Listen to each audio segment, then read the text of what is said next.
We are Anglicans. Our name is the Church of Nigeria. There may be 1,000 other churches, but we are the church of the covenant with God over this nation. That is why we are not like any other church. But Anglicans have identity. What defines us as Anglicans? And there are many. So Anglican identity tells us, who are we? Where did we come from? How did we become who we are? What is our history?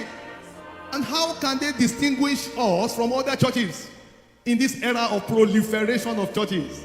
What makes us peculiar? The second one is mission.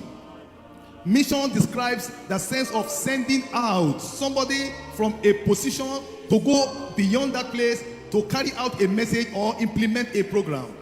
When the military leave their base and they go out, they say we go on military mission. When Christians go to preach away from where they live, they go on evangelistic mission. When diplomats are sent as ambassadors, they say they go on diplomatic mission. Mission describes a sense of sending out somebody to carry out something, just as Moses sent out the 12 and they came back with a report. So a people cannot have a future if they are not mindful of their history. And so we need to know who we are. Sustenance is very important. And many of the Anglican churches all over the world today are grappling with what they call youth flight. Many of the young ones have gone. And when the next generation is not there to carry on our Anglican church, all these buildings are simply brick and mortar.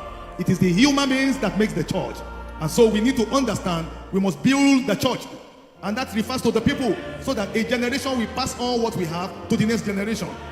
It is painful today that many of the Anglican parents who are very devoted to Anglican church and Anglicanism, their children are in the Pentecostal churches. And the problem now is, if they are no longer here, we are losing the next generation. We are going to have a problem of sustainability, and the future can be very bleak.